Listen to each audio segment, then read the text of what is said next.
for having me again. And what I'm going to talk about now is how can technology help us in securing SCADA and IT systems. Since this seminar is more about homeland security, so I thought it would be good if we can talk about how can technology help us in securing our critical infrastructure.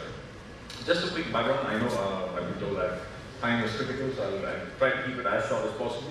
But let's understand what SCADAs are, and I'm going to run this through why, because in the interest of time, I'm going to focus more on what is the solution aspect rather than explaining what the technology is. But we all know SCADA. I mean, this seminar is all about SCADAs. I'm assuming everybody knows what SCADA systems are, what the typical architectures of SCADA are. On a very high level, it's more to do with, we've got remote stations,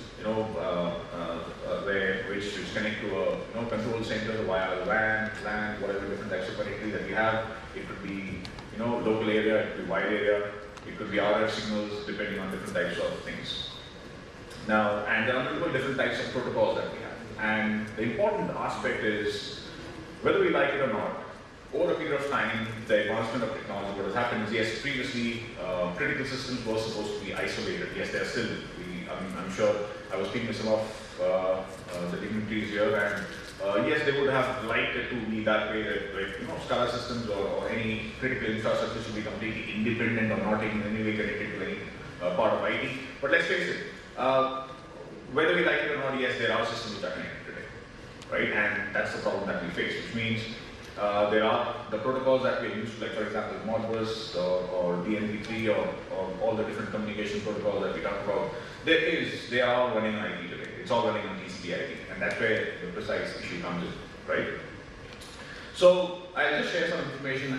This is again based on not India. This is based on the US, since Palo Networks is a US company. So we mainly focused on, okay, fine, what were the different cyber attacks which were specifically on critical infrastructure. And these were the different types of cyber attacks that we identified as, in different various sectors. Like for example, nuclear, transportation, water, and these were the different types of things. And if you see, energy was the maximum. That's where the maximum number of cyber attacks we've seen. We've heard about all these things. We heard about Stuxnet, we heard about Flame, we heard about Shamoon and Red October. Whether we like it or not, yes, that's a harsh reality. Right? The industry has faced such threats, and the industry also now talks about something called as a son of Stuxnet, right? I'm sure many of us know of it. Stuxnet is already known, but people are saying, what if there are different variations of Stuxnet already available, or God knows how it's going to impact our network. So which means we need to make sure that we understand the challenges, and the challenges that we face is, first of all, lack of visibility.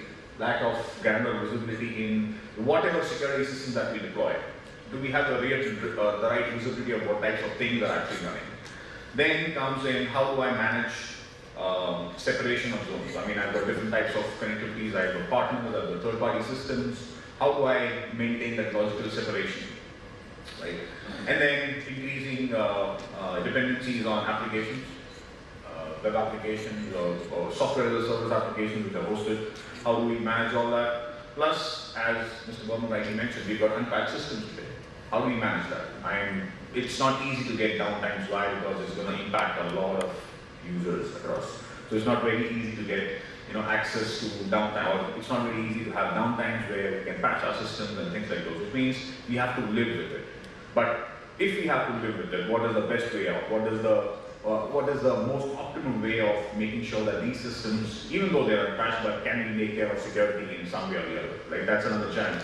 Plus, APT is on the rise. Yes, since morning we've been talking about cybersecurity and new threats. But again, Mr. Bernard mentioned in the morning, right? It's important to understand, yes, APTs will be there, but also there are known threats. There are threats which are already known. And I also gave some numbers this morning where I said, 70% of the threats that we analyze are still known. There's a huge database of threats already there, which is trying to target us. Yes, 30% of is unknown, and that number is growing. But yes, we cannot live without known threats, which means we cannot live without solutions which can protect us against the known threats. And then on top of that, we've got compliances, right? We need to make sure that we are compliant, which allows us to run our infrastructure, which allows us to run our business and offer services, right? So these are some of the challenges that we face. So when you talk about the requirements of security, or I would rather call it modernization of the way you look at security in terms of critical infrastructure, right? There are multiple different things that come to mind. One is situational awareness. Let's understand what's there. Let's understand what types of applications. Like for example, if I have the security solution that we use to protect our critical infrastructure, like for example, a firewall for that matter, does it really understand what my infrastructure? Does it really understand that what types of applications or protocols are running? Like for example, does it understand Modbus? Does it understand DNCP and things like those? We need to have a least privilege control model wherein why do we provide access to people which are not supposed to access systems? Right? Limit access to systems where there are only specific people who know what is supposed to be done and who are responsible for doing certain jobs. Only they are provided access to it. And then making sure that we are aware of all known threats. Like for example, it's very simple. I mean, for example, Stuxnet is a very well-known thing, and these protocols also, like for example, Modbus. I'm giving examples of Modbus anyway because it's a well-known protocol which is using these systems. So when you talk about threat prevention, there is CVE, there is Common Vulnerabilities and Exposures. There's a well-known, MITRE is a well-known organization which publishes threats which are known, identified, so that the world or the security industry on a whole can protect their environments. So it's important that the security solutions that we have understand these CVEs. Why CVEs? Why? Because these are the critical vulnerabilities which have been identified, high-risk vulnerabilities which have been identified. So it's important that the systems that we have are able to protect us against these high-risk vulnerabilities. And obviously, incident response, for instance, that's all part of it. We need to have a system in place which can help. So yes, breaches will happen. There is nothing like 100% security.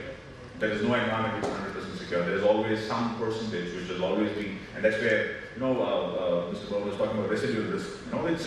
You cannot patch everything. It's not possible in this world. There is none. I mean, utopia is just a concept, right? That's the way it is. So it's important to have forensics, it's important to have incident analysis done, and that's the key.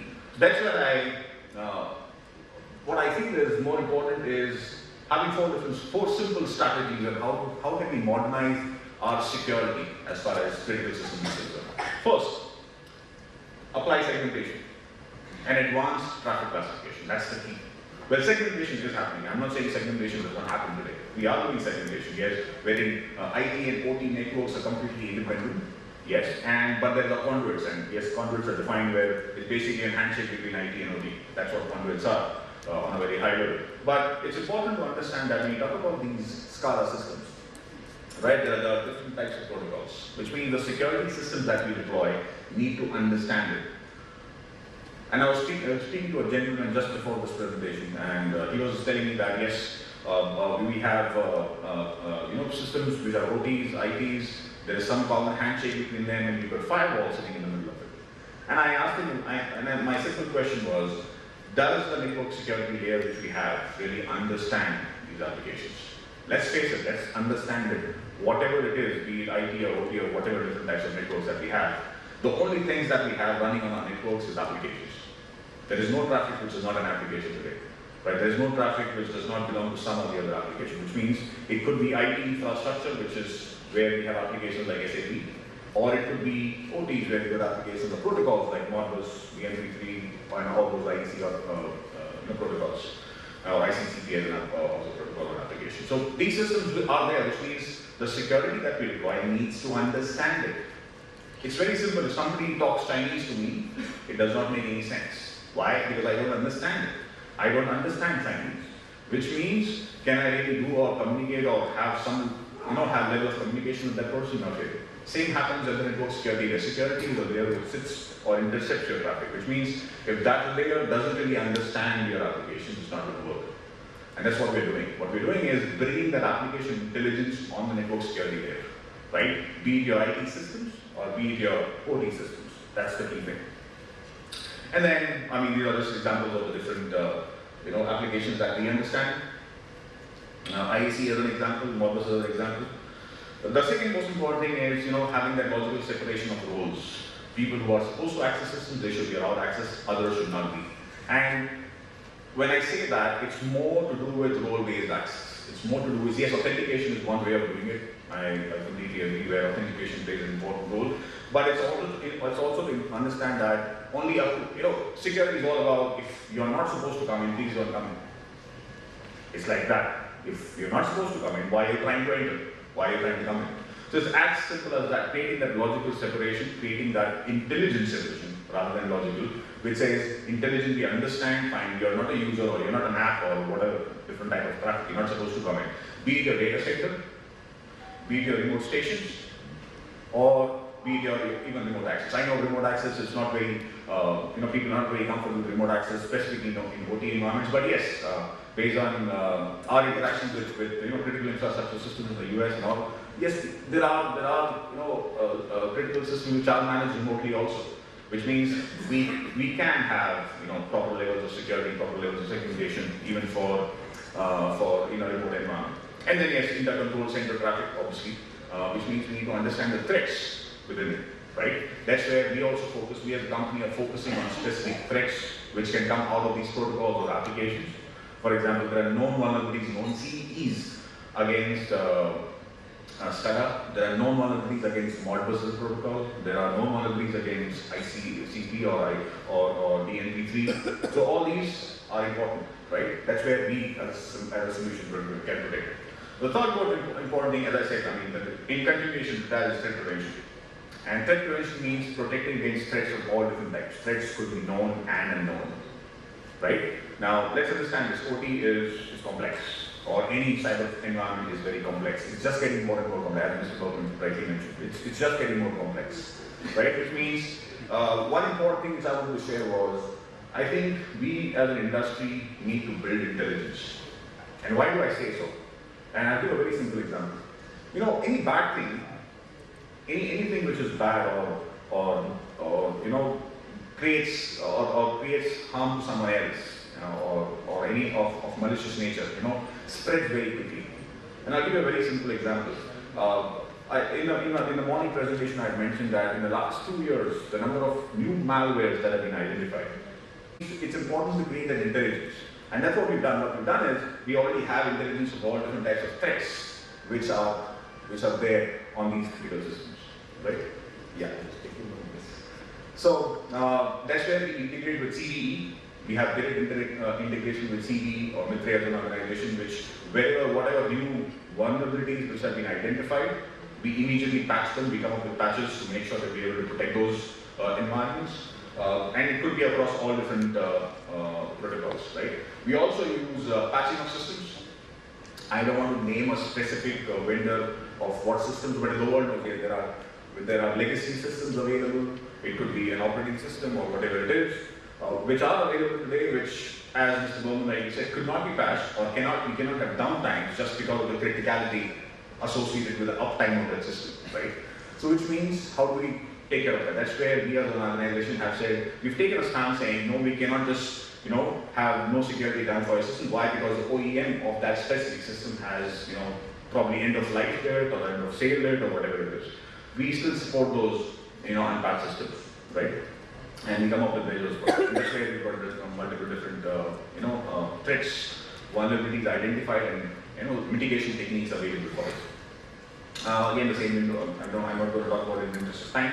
But then the last important thing which I want to highlight was management.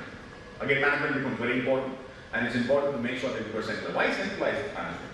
Let's face it, we as a security industry always face a dearth of security professionals. So we cannot have professionals everywhere. So it's important that we have management centralized, which makes our life simple. Our life simple, why? Because we have centralized management, we have centralized logs, we have information available centralized, which helps us to manage our environments much more efficiently, right? So I think these are the 4 main pillars of modernizing the current SCADA or critical infrastructure environments, and that's what I thought of sharing today. Thank you very much.